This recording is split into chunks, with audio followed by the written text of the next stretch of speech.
आप सभी अवगत हैं कि कल से केंद्रीय चयन परिषद सिपाही भर्ती की परीक्षाएं शुरू हो रही हैं और विगत वर्ष ये परीक्षा मूल रूप से आयोजित होनी थी 1 अक्टूबर 2023 7 और 15 को होनी थी, लेकिन पहले ही पाली की परीक्षा और द्वितीय पाली की परीक्षा समय पूर्व उसके जो उत्तर कुंजी थी वो सोशल मीडिया पर वायरल हो गई थी, जिसकी वजह से परीक्षा को स्थगित करना पड़ा था। उसके बाद जो कांड का अनुसंधान 76 केसेस टोटल हुए थे पूरे राज्य भर में, जिसका सभी का अनुसंधान आर्थिक अपराध इकाई के द्वारा किया गया है, किया जा रहा है। इसी क्रम में कल से 7 तारीख से परीक्षाएं पुनः शुरू हो रही हैं। 6 चरणों में परीक्षाएं होंगी। 28 तारीख तक किसी माह में इन परीक्षाओं का आयोजन किया जा रहा है केंद्रीय चयन परिषद सिपाही भर्ती के द्वारा। और ये अभी तक राज्य की सबसे बड़ी रिक्रूटमेंट है पुलिस फोर्स की। लगभग 22,000 इसमें हमारी वैकेंसीज़ हैं और लगभग 18 लाख कैंडिडेट्स हैं। तो इसमें बहुत से साइबर फ्रॉडस्टर्स हैं, बहुत से ऐसे पुराने प्रोफेशनल गिरोह हैं जिनके ऊपर हम लोग नज़र रखे हुए हैं। कुछ हम लोगों को सूचनाएं जो हम लोगों ने नंबर और ईमेल आईडी सार्वजनिक किए हैं, पता चल रहा है कि अभ्यर्थियों को कांटेक्ट कर रहे हैं कि हम आप लोगों को उत्तरकंजी उपलब्ध करवा देंगे, जब प्रश्न पत्र उपलब्ध करवा देंगे आप इतना पैसा हम लोगों को ट्रांसफ़र कर दीजिए। और दूसरा क्या होता है कि जिस दिन परीक्षा होती है उस दिन फेक उत्तर कुंजियाँ या फेक क्वेश्चन पेपर्स किसी तरह से वायरल करते हैं, ताकि जो परीक्षा की सैंक्टिटी है उसके ऊपर प्रश्न चिन्ह लगे, अभ्यर्थियों में, अभिभावकों में बेचैनी पैदा हो, ताकि परीक्षा की प्रक्रिया को ये लोग दिग्भ्रमित कर सकें, अभिभावकों को और अभ्यर्थियों को दिग्भ्रमित कर सकें।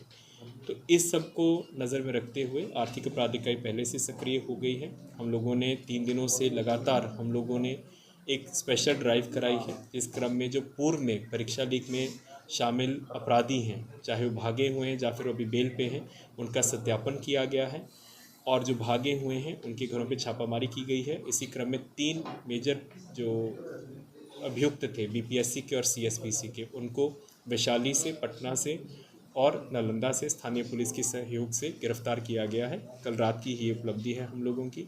इसके अलावा बहुत से टेलीग्राम चैनल्स, व्हाट्सएप चैनल्स जिसमें ये सब अफवाहें या फिर परीक्षा लीक के संबंधित बातें हो रही हैं, उनके ऊपर हम लोग मॉनिटरिंग कर रहे हैं। हम लोगों का सोशल मीडिया पेट्रोलिंग यूनिट, उसके लिए स्पेशल हम लोगों ने टीम को तैयार किया है और हम लोगों ने सार्वजनिक नंबर और ईमेल आईडी भी दिए हैं, ताकि किसी प्रकार की अभ्यर्थियों को, उनके अभिभावकों को या फिर आम नागरिकों को किसी प्रकार की सूचना मिल रही है प्रश्न लीक से संबंधित, चाहे वो सही है चाहे गलत है, उसका सत्यापन करना चाहेंगे, शेयर करना चाहेंगे तो तुरंत हमारी टीम के साथ शेयर कर सकते हैं। हम लोगों की टीम यहाँ पे कार्यरत रहेगी, 24/7 कार्यरत रहेगी, ताकि समय रहते सभी सूचनाओं का सत्यापन किया जा सके और जो भी कानूनी कार्रवाई बनती होगी वो हम लोग कर सकेंगे। जो 3 लोग गिरफ्तार हुए हैं कल रात की उपलब्धि है। एक अमन कुमार है, ये बीच बाजार सोसरा नालंदा का है। ये सीएसपीसी और बीपीएससी परीक्षा में जो संजीव मुखिया गैंग उसका एक सक्रिय सदस्य है और दोनों परीक्षाओं में वांटेड, उसकी गिरफ्तारी हुई है।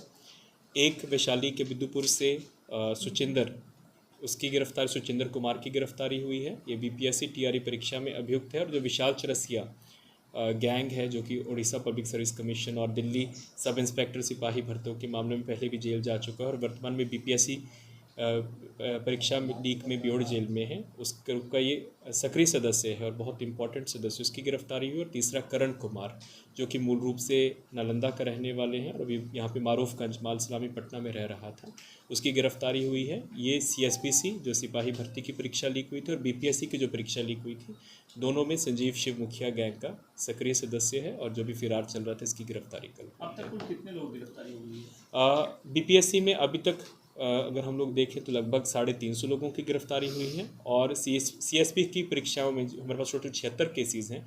उन सभी परीक्षाओं का जितने भी 76 केसेस की टोटल गिरफ्तारी देखें तो लगभग 250 लोगों की गिरफ्तारी उसमें हुई है, अभ्यर्थियों को